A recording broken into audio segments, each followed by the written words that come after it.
You know, I used to think that going to the gym every day and driving myself into the ground over and over again, trying to add weight to every single one of my sets, every single one of my lifts, was the only way to make any sort of progress when it came to my muscle building and my training. Unfortunately, this left me stuck for years. And it took me ages to figure out that I wasn't actually using progressive overload in the right way that I should be. It was only when I started studying progressive overload that I really realized how much of a tool it can be to help you progress. And in the last couple of years, when I've really started using it, I've made massive, massive progress, both for myself and for my clients when it comes to building muscle and getting into really, really good shape.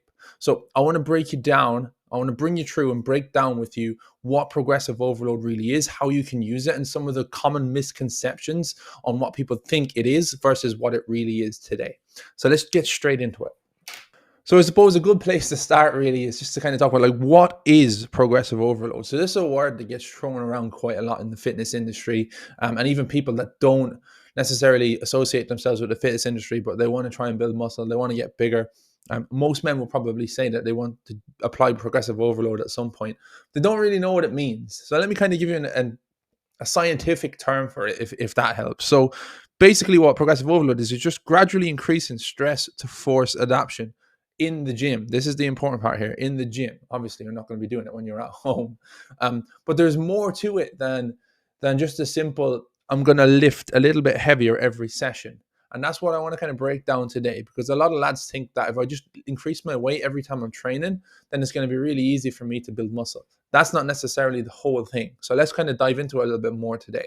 There's actually 5 main ways to actually apply progressive overload. And it's not literally just I'm going to increase weight, I'm going to add more weight to my set. So obviously the first one is increasing your weight. That is the most obvious one, but it's not the only one. So for an example, if you're in the gym this week and you lifted 5 kg on your bench press, then you went back next week and you lifted 7.5 kg on the bench press for the same amount of reps, then you've progressively overloaded successfully. So that's really good work, fantastic work. But there's more ways to just do that, because if you just keep increasing your weight every single week, eventually you're going to get to a point where you can't increase weight anymore. Because if you just increase your weight every week for the last 10 years, you'd probably be bench pressing 400 kg already now. But why aren't you? Because this is not the only way that it works. Okay. And that's where this is really important here. It's not the only one. So increased reps is another one, or sets. Okay, so you're basically increasing your volume over time. So when you increase your reps, you're literally just adding in an extra little bit of volume. So just to give you a little bit of a scientific formula here, to calculate your total volume in what you're doing with your sets every week, you're going to take your reps by your sets multiplied by your weight. So if you increase the weight, then that's going to increase your total volume naturally. But if you can't increase the weight, then you can increase the reps. If you're doing 3 sets of 8 for 15 kg, and then you increase to 3 sets of 9, then you're adding an extra 1 volume on each one of those. So you're naturally increasing your volume over time. One of my favorite things to increase is just to increase the sets rather than the weight. If you add an extra set, you're adding a whole extra 8 reps into your volume, so that you're almost increasing your volume by an extra 8, if that makes sense. So let's just take an example. You do 2 sets of 8 reps for bench press and you use 10 kg. We'll keep it nice and simple. Your total volume will be, I'll just write the pen here. So the total volume will be 2 sets, 8 reps for 10 kg. So you're going to take 8 by 2, which is 16. And then you're going to multiply that by 10, which is 160. That's your total volume there. Now, if you add in an extra set and you went 3 sets of 8, you're going to take 8 by 3, 8, 16, 24. And then by 24 by 10, you get 240. So you're increasing your total volume by 80. I'm actually terrible at math, sorry. You're increasing your total volume in that session by 80 overall. Whereas if you had just added a rep, you would have only increased it by maybe 10 overall. So that's why using sets is a really impressive and easy way to add a bit of progressive overload over time. Another one that a lot of people neglect, because when you just keep adding weight, you're gonna sacrifice your form a little bit. So your form and your range of motion are two of the most important things that you can nail when it comes to your health and your fitness and when it comes to your training, because they're so important. Okay, so you can actually make progress by just controlling the lift a little bit better. As stupid as it sounds, if you just come off and you pull a bar off the bench and you just come straight down onto your chest like this and you don't control it, then you're not going to get the full effect of the eccentric movement on that movement. Whereas if you take it off the bar and you actually just control it down nice and slow, and you press up without lifting with your lower back, without turning your lower back, and you don't add weight, but you just control your form and your range of motion, you're going to have a much better movement. Similar to that, range of motion is literally how much movement you go through when you're doing the exercise. So, for instance, if you were going to do range of motion on a bench press, I see a lot of lads in the gym when they're doing bench press, they won't come all the way down and touch the chest. They'll stop halfway and they're only doing this little stupid movement here. Whereas if you want to increase range of motion, you come all the way down and touch the chest. You're getting the full range of motion, then you push back up and you get good form as well. That's another really, really good way to apply progressive overload. And if you increase your range of motion on a movement, you actually progressively overload too. It's similar to adding weight. You can also go along the lines of just reducing your rest times. Now, I don't necessarily recommend that you reduce rest times all the time. You can use this as a little tactical little ploy that you can throw in, but it's more so just to increase the density of your training. And when it comes to reducing your rest times, you need to be really, really tactical. You'll be going through different certain phases and methods. So if you're lifting in a strength phase, you need to have a lot of rest time. So it will depend a lot on the phase that you're in. But for instance, like you could go down the route of throwing in a superset, and that's going to increase your rest time. Or you could go down the route of like throwing in a rest pause, which are decreasing your rest time when it comes to doing your little drop set, or you're doing your rest pause at the end of each set, for instance. So that's just an idea. But like if you're training and you're lifting with 1 minute rest in between your hypertrophy phase, you could drop down to maybe 40 seconds for a week and see how that helps with reducing your rest times. You're still progressively overloading because you're not giving your body as much of a chance to recover between sets.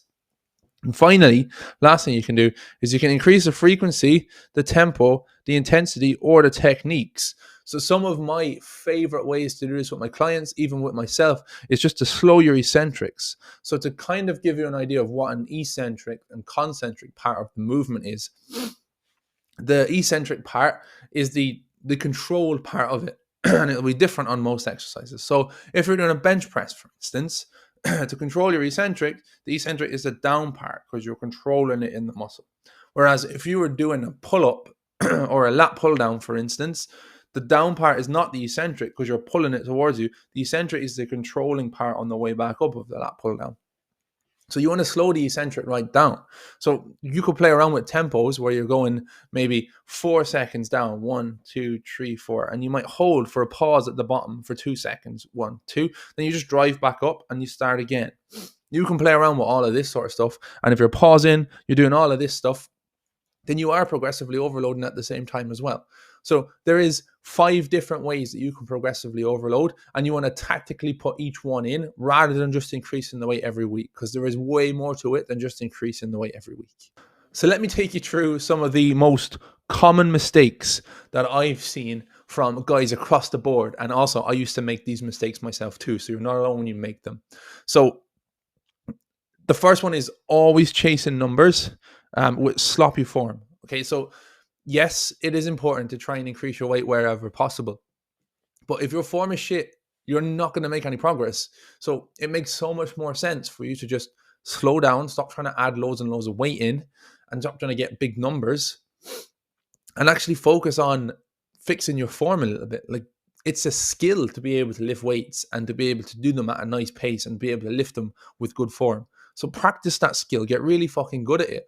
I'm training now since I was 16. I'm 30, nearly 31. So that's 14, nearly 15 years training. And I'm still not perfect with my form. I've worked on it and I've worked on it, but I'm still not perfect. Every day is a school day. You should always be trying to increase and improve your form every single session. Don't chase numbers. It's leave your ego at the door when you go into the gym. Do you remember that old-fashioned saying, what do you bench? Well, lads will ask each other, what do you bench? Who the fuck cares? Genuinely, nobody cares what you can bench. If you look like shit and you're out of shape and you can bench 100 kg, who fucking cares? It makes absolutely no difference whatsoever. Another mistake I've seen is just ignoring recovery and nutrition. Now, progress happens outside the gym, and I've done other videos on this one, I've talked about how important it is for your nutrition and your recovery. If you're in the gym 7 days a week, you're not giving yourself any chance to recover from your sessions. Okay, you should spend 3 to 4 days maximum in the gym. After that, you just get out and you let yourself recover. Because if you don't recover from your sessions, then when you do more sessions and you do try to progressively overload, you're going to burn out and you're going to tank yourself and you're going to absolutely hinder every single bit of progress that you've made as a result of it. So you won't make progress if you're just overtraining. So avoid overtraining. As I said, progress happens outside the gym. So rest up, make sure you're eating. You cannot outtrain a bad diet. I don't care how hard you train. I don't care what you do with your training. If you eat like shit, you're not getting in shape. Okay, so just remember that. Another one is, and this is a big one. This is one that I used to do, and this cost me years in my training. And if I had done it back in the day, and I really looked into it, I'd be in so much better shape than I am now, and I'd be way further along than where I am. But not tracking your workouts and just guessing week to week, it's so important. Every single person, when they come into the Life Lift Repeat project, when they come into my program, and they're working their way through the progressive strength blueprint in the program, first thing I will tell them to do before they do anything else is get into the habit of logging your workouts, tracking your workouts. So we use an app, it's called Kahunas, and I put their workouts on there for them, and my clients will be able to go in and they'll be able to put in the weight that they've lifted, they'll be able to put in the reps that they've done, their rest time, all of this stuff is in the app, and they just tick it off as they go through the workouts and they log it. That's a form of tracking. So that way I can see when they do their check-ins every week how much weight they've lifted. If they haven't done a certain exercise, why they haven't done the certain exercise. Have they progressed from the previous week? Is the total volume increasing?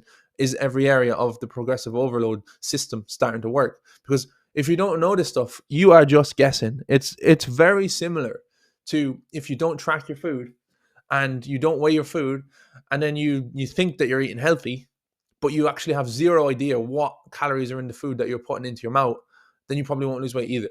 So it's very same as that. So data is key, and that's across the board. It's not just for training, but data is really, really important. So make sure you're tracking your data. Write it down, even if it's not on an app, even if you get a little journal or a notepad just to carry around the gym with you when you're doing it. I used to use the notes on my phone when I first started doing this. Just put in the exercise you've done, put in the weight. And data only works if you review the data. So obviously there's no point writing down the weight you've lifted if you never come back and revisit it again, or if you ignore it and you don't try and do the next week, the difference. So make sure you review your data too. So that's where it can be handy to have a coach. If it's an effort for you to review your own data, what a lot of the lads say is one of the best things about having a coach and working with me is that I literally review their data for them so they don't have to do it. And I give them feedback and tell them what they need to change.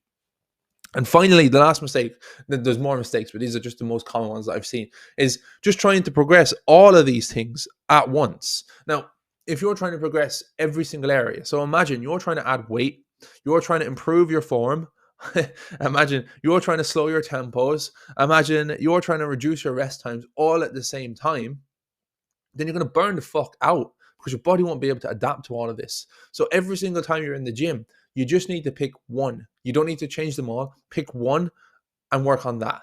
And then work on the next one and work on the next one. Instead of trying to fucking progress every single one of them. I guarantee you, if you do, your body's going to burn out. You're probably going to get sick.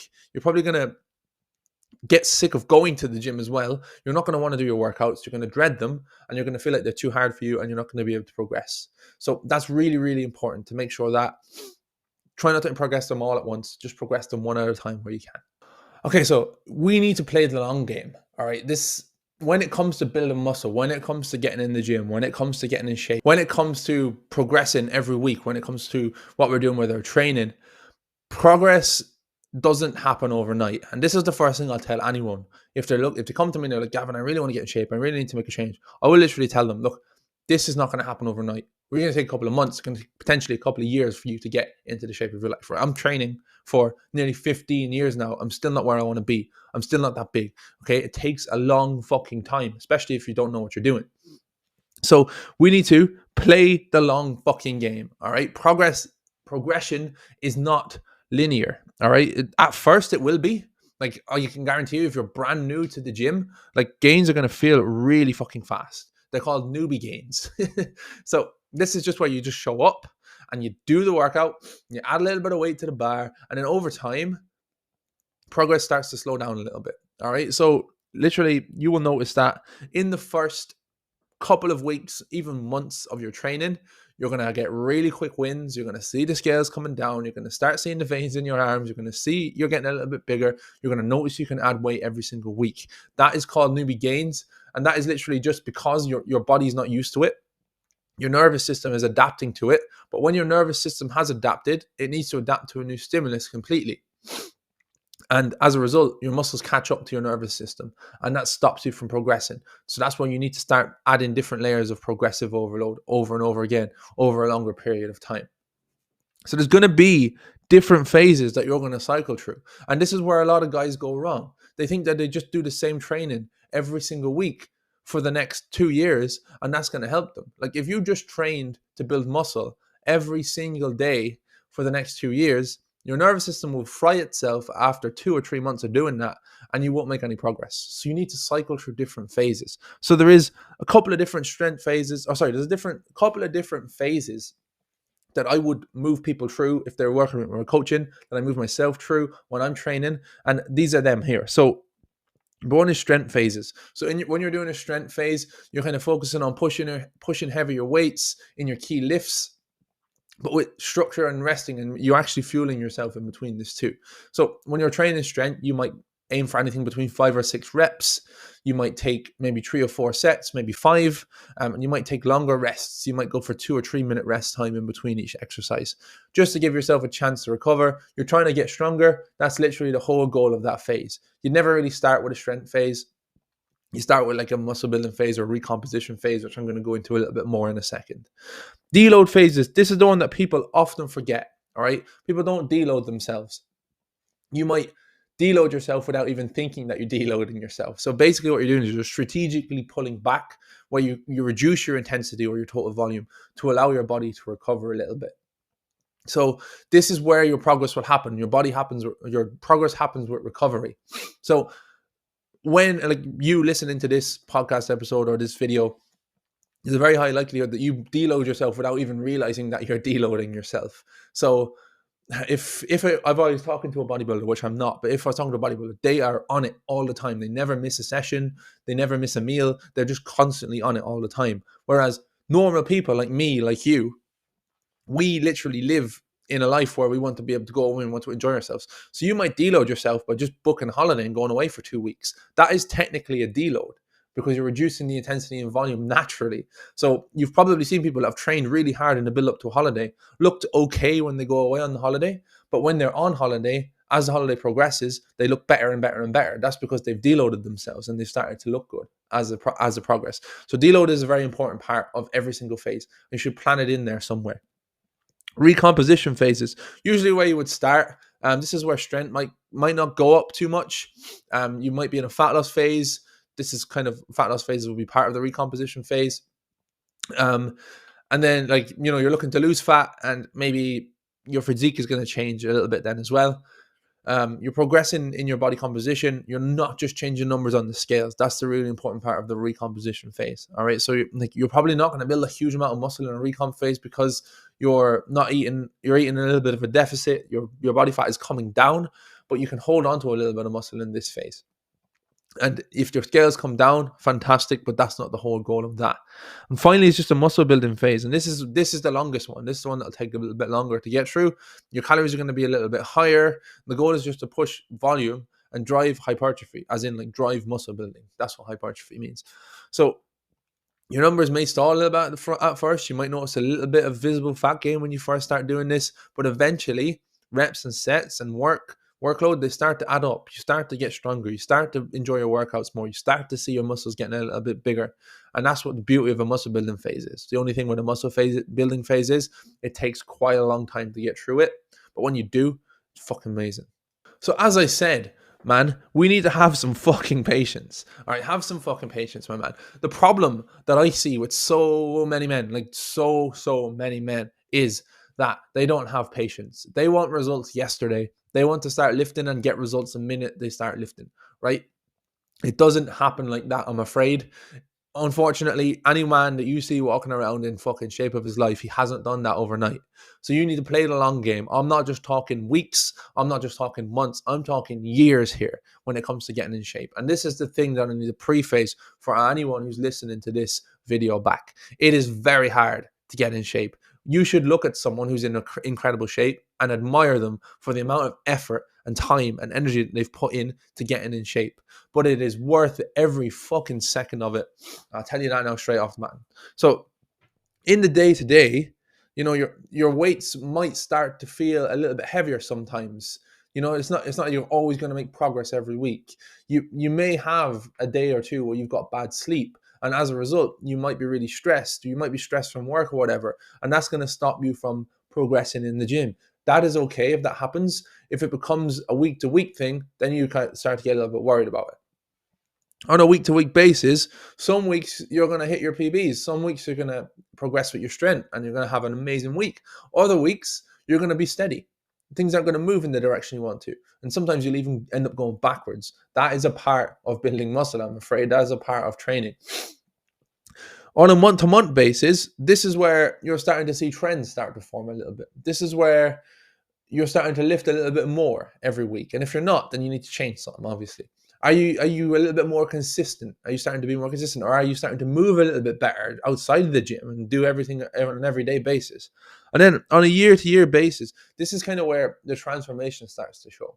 If you can show up for 12 months consistently and progressively overload every day and stay on track with your nutrition for a whole year, then I can guarantee you will have a transformation. You will look like a different man on the other side of it by then. So play the long game. It doesn't happen overnight, and there are going to be weeks, months, and sometimes years when things don't quite go your way. Stick at it. I promise you, it will come good for you eventually. And that is all I have got for you today.